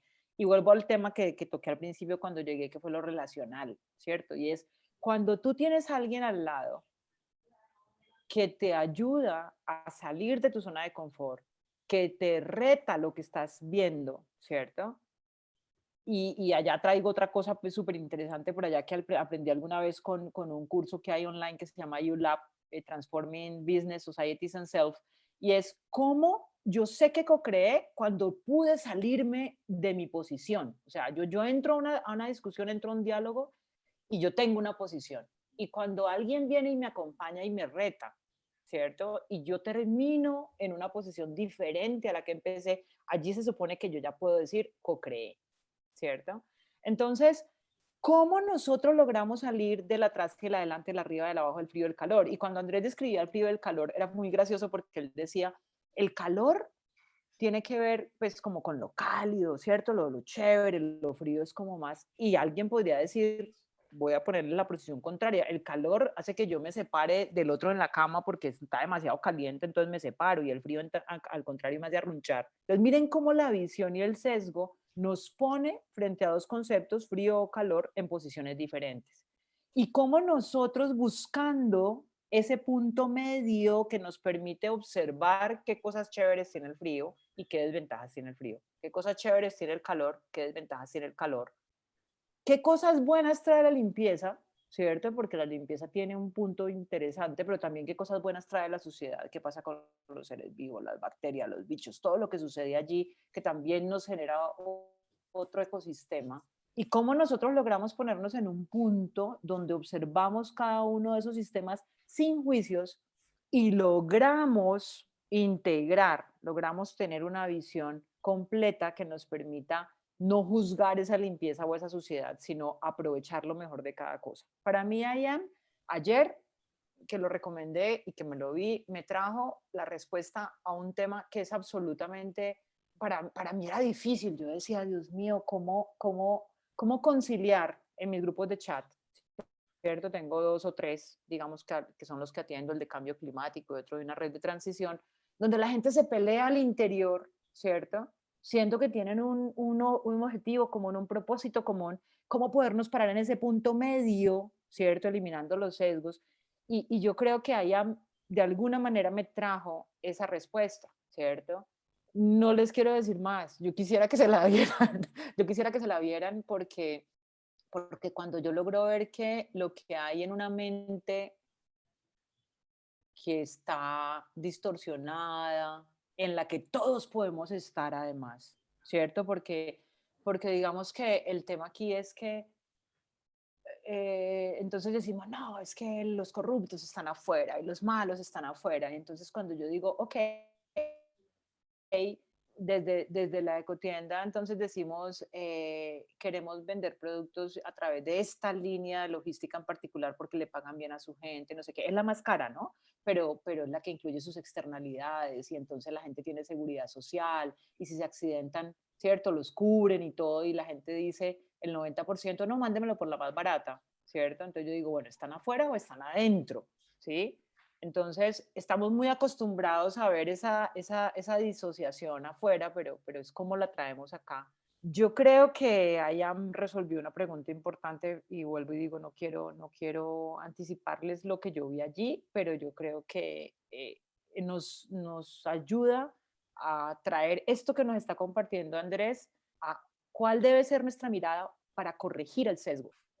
cuál debe ser, cómo nosotros logramos ver que ni el frío ni el calor, o sea, no es ni lo uno ni lo otro, sino cómo lo uno con lo otro se complementa, cómo lo uno con lo otro se hace necesario, cómo logramos encontrar esos balances entre la limpieza y la suciedad que me permitan eliminar el sesgo y tener una visión pues, más equilibrada y lograr acuerdos. No sé si dije lo que quería decir, pero bueno, ya lo dije. Oh, muy bien, muchas gracias, Lina, por tu aporte y la invitación. Es de verdad muy interesante. Tenemos que, como Lina, los invito a que lo miren. Yo por lo menos le pegaré otra mirada más porque hay muchos mensajes que tengo que volverlos a revisar. Entonces hablábamos precisamente de cómo yo cambio la percepción de lo que yo veo cuando estoy con otros, ¿ya? Cómo las emociones que me generan esta visión de confianza, miedo, fracaso, va a estimular precisamente ese pensamiento heurístico donde yo tengo que tratar de poderlo alimentar. Pero que como nosotros esa visión de interrelación de emociones, confianza en un grupo, esa percepción de los equipos, puede generar mejores habilidades que las traemos desde lo ancestral, precisamente que son las habilidades grupales de cómo interpretar el entorno. Y aquí es donde nos ha hecho falta mucho más trabajo de entender cómo compartir estas visiones grupales, estas visiones colectivas o visiones conjuntas, que era una habilidad ancestral, pero que definitivamente la hemos adormecido, porque esa es la verdad, a través de muchos mensajes que tenemos hoy en día, que entre esos, el mensaje, uno de los mensajes que aborda Jan precisamente es el mensaje a competir. Como el mensaje de la competencia en la economía, en la vivencia, en el entorno, nos ha traído precisamente el apagar estas habilidades grupales que siempre hemos tenido. Bien, entonces vimos la heurística de la visión, donde esa visión nos está determinando, donde tenemos un relato para que también los invito a que ustedes piensen un poco el relato de ustedes frente al COVID, qué es lo que ustedes están, qué vieron, qué están viendo y qué creen que están observando y cómo nosotros distorsionamos completamente o permanentemente eso que estamos viendo y donde definitivamente vamos a tener un gran cambio en términos de esta heurística en términos grupales. Y la otra heurística que vimos despacio fue la heurística visceral, donde yo construyo metáforas permanentemente para poder ampliar este andamiaje cognitivo. Metáforas que me van a servir precisamente para poder hacer o poderme explicar situaciones arriba, abajo, cielo, infierno, adelante, atrás, futuro, pasado, clases sociales, en fin, y entorno en términos de calor, frío, clima, y cómo vamos construyendo este andamiaje cognitivo a través de metáforas que nos van activando más heurística o nos van activando más pensamiento racional. El hecho es que el andamiaje cognitivo a través de esta heurística visceral lo que busca es no estar tan en piloto automático, porque estar completamente en estos pilotos automáticos es donde nos traemos serios problemas permanentemente. Y estos pilotos automáticos pues nos ayudan, como lo hemos visto, el cerebro necesita estar activo, pero necesitaría demasiada energía para estar permanentemente de manera racional tomando decisiones, pero donde tenemos que buscar ese punto medio entre los sesgos heurística y esa racionalidad denominada racionalidad ecológica que nos permita poder andar, donde no importa si somos optimizadores o satisfactores en algunos momentos de nuestra vida, nosotros continuamente estamos trabajando sobre ellos. Y espero en la próxima sesión poderles comentar otras heurísticas con más detalle para ir ampliando la visión que tenemos de estas heurísticas que van acompañadas con estos sesgos y que hoy nos está permitiendo poder entender cómo abordamos un caso o una situación de caso, cómo esta herramienta nos permitió verlo desde dos puntos de vista, desde el iceberg de las ideas, para entender que ese era un 5% nomás de la situación que yo estaba mirando, o desde los sesgos, para poder comprender cómo yo puedo salir de la visión sesgada de esa realidad, que es una realidad que no nos permite pues tomar buenas decisiones, porque lo vimos, el caso lo podemos interpretar desde esos sesgos que hemos visto, pero de nuevo nos va a traer esa visión sesgada muy corta, muy limitada. Bien, con esto hemos llegado a nuestra sesión 4. Nos faltan 2 sesiones. La próxima sesión tendremos a Guillermo a las 4 de la tarde, luego seguiremos nosotros. Espero que las condiciones del entorno estén mucho más favorables y tengamos una mejor cabeza para aprovechar ese acompañamiento de Guillermo. Les recuerdo bajar el programa Miro, les mandé el enlace para que lo tengan activo el día de la reunión y poder trabajar el programa en el taller que él nos va a proponer, que es muy interesante. Pero también quiero aprovechar esta 4ª sesión para que me comenten brevemente qué ha sido para usted estas 4 sesiones, ya faltándonos 2 para terminar. Andrés, gracias. Yo te cuento un poquito. En la primera hablábamos mucho de zona de confort y decía que no, al cerrar la primera sección te decía que no, pues que no iba a cambiar mi zona de confort todavía, pero a medida que vamos avanzando, vamos teniendo herramientas muy desde el auto, muy desde el yo, que sí me pueden ayudar a salir de esa zona de confort. Entonces, más que mirar el mundo hacia afuera, lo que me has invitado en estos días con los sesgos, la heurística y sobre todo el capítulo es a mirar primero por dentro, ¿sí? ¿Qué es lo que tengo que cambiar yo para que cambie el resto? Entonces, sí ha sido un viaje. Te cuento que no ha sido fácil. Yo estaba buscando qué leer para aprender más de los sesgos, de los casos. Yo llevo ya como 8 libros este año que me he tragado y estoy buscando que se viene al futuro para leer, entonces estoy chocando lo que tú me estás contando con lo que voy leyendo, pero algo va saliendo. Lo que te quiero decir es que estoy tomando conciencia de que sí tengo que cambiar y salir de la zona de confort. Ok, gracias Norberto. Y a la orden, cuando requieras títulos, con mucho gusto te puedo orientar también. Gracias. Bien, ¿quién más nos quiere aportar?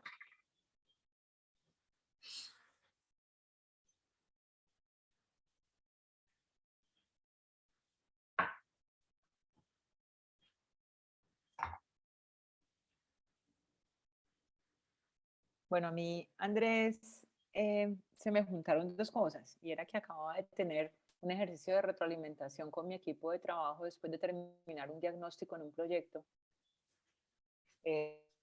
donde de alguna manera quedaron evidentes mis sesgos y luego, trácata, arrancamos aquí todo este tema y los veo cada vez más claramente. Entonces siento que ha sido pues una ayuda súper interesante para desafiar esos paradigmas, para buscar la corrección, como te decía ahora. Y nada, muchísima gratitud por este espacio que particularmente a mí me ha ayudado muchísimo a verme. Pensé que la tenía un poquito más clara, pero no me di cuenta cuando empezamos que había mucho por aprender. Entonces, muchas gracias porque han sido un gran insumo. Gracias, Lina.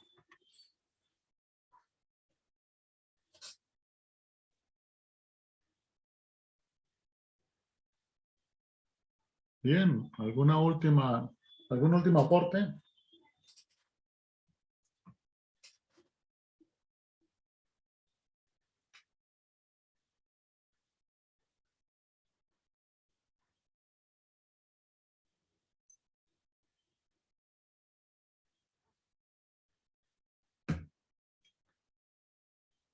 Ok, para mí este seminario brindado a ustedes para mí también ha sido un gran reto. Primer seminario que dicto de manera abierta a gente conocida, a ustedes. Gente conocida en términos de seleccionados de diferentes grupos y que ahora tenemos y que surgió a partir de una conversación precisamente con el profesor Guillermo. Tuve la oportunidad de participar con él en una clase en Valencia y conocer, en fin, lo que estábamos trabajando. Y eso ha sido ese fue el percutor de poder decir, bueno, ¿y por qué no hacemos algo acá interesante con respecto a pensamiento sistémico para activar una integración y posibles trabajos conjuntos. Pero en lo personal era todo un reto, poder organizar todo un material de manera clara, sencilla y que les brindara a ustedes herramientas. Eso ha sido bien interesante el poderlo hacer. Y pues escuchar las retroalimentaciones de beneficio que ustedes han tenido a partir de lo que hemos venido trabajando. Sé que el tema no es sencillo, abordarlo así como de frío cuesta, así como de arranque e impulso cuesta bastante. Pero también la experiencia de los años con este tema me ha dado de que definitivamente uno es como tirarse al agua. Aprender a nadar o montar bicicleta es montando la bicicleta. Y eso no lo digo yo, sino que esa metáfora es de Peter Sainz en su quinta disciplina, que precisamente dice eso, que esa quinta disciplina, que es el pensamiento sistémico, solamente se aprende es montando la bicicleta, haciéndolo. Y eso es en lo que estamos empeñados en querer generar esta transformación de esta manera. Bien, por acá por el chat tengo Lina nuevamente nos recomienda un insumo de Netflix, Madame Curie, donde hay unos diálogos sobre la intuición y la cuántica. Lo tengo pendiente también de ver. Y está muy relacionados con nuestro ejercicio actual. Ok, Lina, lo tendremos muy en cuenta. Y Luz Estela nos comenta que con el caso se han aclarado algunos temas aplicados. Sí, este tipo de casos trae eso de en vivo, de colocar una situación en un contexto muy cercano y ponerlo a pensar a uno con un contexto de esos, bueno, ¿y usted cómo ve esto? ¿Cómo aporta? ¿Cómo lo trabaja? Bien, muchas gracias por la clase de hoy. De nuevo estará en el blog de nuestro grupo para quienes la quieran revisar, en fin. Y nos vemos entonces el próximo lunes, la sesión con Guillermo a las 4 y luego conmigo a las 6. Muchas gracias. Gracias, Andrés. Muy A amable. usted, profe, y a todos. Hasta luego. Hasta luego. Gracias, compañeros, por sus aportes maravillosos. Gracias, Andrés. Ok, nos vemos. Tenga buena noche.